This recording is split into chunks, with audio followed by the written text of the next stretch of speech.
सबको मेरा नमस्कार। और बहुत ही सौभाग्य है मेरा कि मैं आज ऐसी धरती पे बैठी हूँ जहाँ हमारी गौ माता की अतः सेवा हो रही है। और बहुत मेहनत और कर्मठ पूरी ऑर्गेनाइजेशन है। जिस तरह से मैंने अभी तक इनसे संपर्क किया और मिलना हो पा रहा मेरा बार बार इनसे, तो मैं यही कहूँगी कि जैसी ये टीम है ऐसी सब गौशाला में ऐसी टीम होनी चाहिए, क्योंकि इनकी बहुत प्रोग्रेसिव सोच है।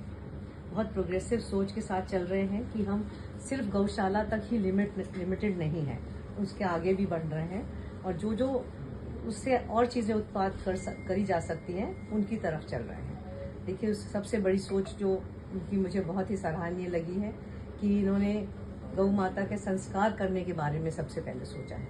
नहीं तो अमूमन आप देखते हैं कि वो चील कौओं को डाल देते हैं, जिससे बहुत ही दयनीय स्थिति होती है। तो ये बहुत ही अच्छी पहल है जिसमें इलेक्ट्रॉनिक तरीके से भी उनका दाह संस्कार किया जाएगा और जो वैदिक तरीके से होता है वो भी किया जाएगा। तो मेरे ख्याल से कि हर गौशाला में ये प्रबंध होना चाहिए। बहुत अच्छी सोच है, मैं इनको इसके लिए बहुत बहुत बधाई देती हूँ। मैम, आपकी बड़ी पॉजिटिव सोच रही है गौशालाओं को लेकर। हाल ही में कल कालका गौशाला की तरफ भी ग्रांट भिजवाई थी, आपके प्रयासों से कल उनको ग्रांट मिली है। तो मैम, क्या आगे भी ऐसे प्रयास किए जाएंगे गौशालाओं? देखिए, बिल्कुल, ये तो हमारी धरोहर है। गौ माता, हम माता बोल रहे हैं, उसको तो पूजनीय है, हम सबकी पूजनीय है और हम इसमें बहुत विश्वास रखते हैं।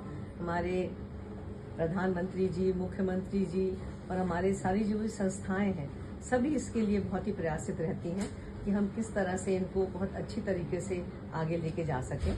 और इसमें खास करके जो कामधेनु गौशाला है, इसमें मैं बहुत ही तारीफ करने के लायक कुछ बातें हैं। जैसे कि इसमें इसके बाय प्रोडक्ट्स हैं, उनको कैसे बनाया गया है, उनको कैसे ज़मीन पे लाया गया है, उतारा गया है और उनको कैसे आगे लोगों तक पहुंचाया गया है। तो एक सस्टेनेबिलिटी का ये उदाहरण है कि जो हम ज़मीन से पाते हैं उसको वापस ज़मीन में डाल देते हैं।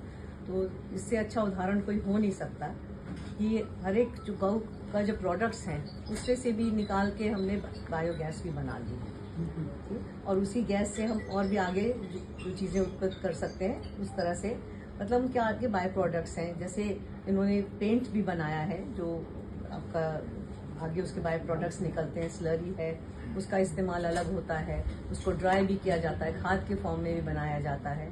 और सबसे बड़ी बात है जो जिस तरह से इन्होंने लोगों की सेवा करी है, जिस तरह से अलग अलग चिन्हित करके उनके यार्ड्स बनाए हैं, वो बहुत ही सराहनीय है। क्योंकि हर तरह से जो बीमार है उनको अलग रखा गया है, दूध देने वाली अलग हैं, बछड़े अलग हैं, जो अलग नस्ल की गौएं हैं वो अलग अलग रखी गई हैं। जब कंपार्टमेंट वाइज बनाया गया है तो बहुत ही अच्छी विचारधारा के तहत ही बन सकता है। और ख़ास करके मैं बताना चाहूँगी जो इन्होंने एक्सपर्ट्स के इन्वॉल्वमेंट रखी है इसमें, वो बहुत ही ज़रूरी भी है, क्योंकि उसकी वजह से जो एक्सपर्ट्स होते हैं उनको पता होता है कि आगे इस चीज़ का कैसे इस्तेमाल किया जा सकता है और उनको आगे और बढ़ावा कैसे दिया जाता है। This gaushala I think will be a exemplary gaushala for all times to come. और इसी से आगे बाकी गौशालाओं को भी ज़रूर उदाहरण के तौर पे देखना चाहिए और आगे अपनी गौशाला भी इसी तरह से विकसित करनी चाहिए। और मैं माननीय मुख्यमंत्री जी का भी धन्यवाद कर रही हूँ जिन्होंने हमें समय दिया गौशाला में आने का, और उनके कर कमलों से हम उद्घाटन करवाने जा रहे हैं 4 तारीख को शाम को 4 बजे। तो मैं आपके माध्यम से कालका वासियों से एक रिक्वेस्ट करना चाहती हूँ कि आप सब ज़रूर पहुँचें और आके ज़रूर अपने आप से स्वयं देखें कि किस तरह से यहाँ पर काम किया गया है।